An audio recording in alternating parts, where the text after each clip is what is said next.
আসসালামু আলাইকুম। ওয়ালাইকুম আসসালাম। একটু জোরে বলবেন। ওয়ালাইকুম আসসালাম। ভালো আছেন? আলহামদুলিল্লাহ ভালো। আপনাদের এই হিমাগারের নাম কি? শাহ সুলতান হিমাগার, ঠিকানাটা? সাদুরিয়া বলামপুর। সাদুরিয়া বলরাম। হ্যাঁ, আজকের এখানকার আলুর বাজারটা একটু জানতে চাচ্ছিলাম। বাজারটা সকালে 800 ছিল। কি আলু সেটা? স্টিক আলু। স্টিক আলু 800 টাকা। হ্যাঁ এটা কি বস্তা? হ্যাঁ, বস্তা কত কেজি বস্তা? 60 কেজি 62 কেজি। 62 কেজি। আর বিকালে বাজার কম। বিকেলে বাজার কম? হ্যাঁ, কমার কারণ?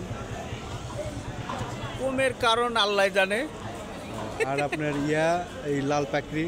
লাল পাকড়ি 1000 হাজার। 1050। আর বীজ আলু 900, 850, 900।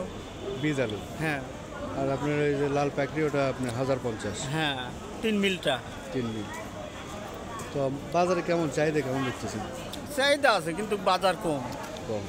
এই যে পিছনে যে ট্রাকগুলো দেখতেছে এগুলো কোথায় যাবে? এগুলো বিভিন্ন মোকামে ঢাকায় যাবে, ঢাকায় বেশিরভাগ যাবে, সিলেট যাবে। আপনার কী রকম আছে? বীজ কেমন আছে? অফিসগুলো? অফিসের বীজ তো সেটা স্টার ভিন্ন। অফিস বাদে এখনো 50,000 পার আলু আছে এই হিমাগারে? হ্যাঁ, খাওতা। এটাকে আটকিবে না বের হবে? এখন বলা যাচ্ছে না। কেমন করে বলবেন? আমি তো হিসাব তো বলে দিচ্ছি আলু বের হওয়ার সম্ভাবনা আছে। বের হবে, দাম একটু কম হবে। যদি নেপাল নেয় তাহলে বের হবে ভালো মতো হয়, আর যদি না নেয় তাহলে বের হবে না।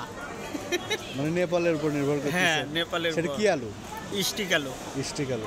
আর লাল পাকড়ি তো অবশ্যই দেশ। হ্যাঁ, দেশে খাবে। লাল পাকড়ি শর্ট আছে। শর্ট আছে। হ্যাঁ, এটা কি শুধু আপনাদের এলাকায় না আরও বিভিন্ন এলাকায়? বিভিন্ন এলাকা, আর অন্যান্য এলাকাতে কেমন আছে সেটা বলা যাচ্ছে না।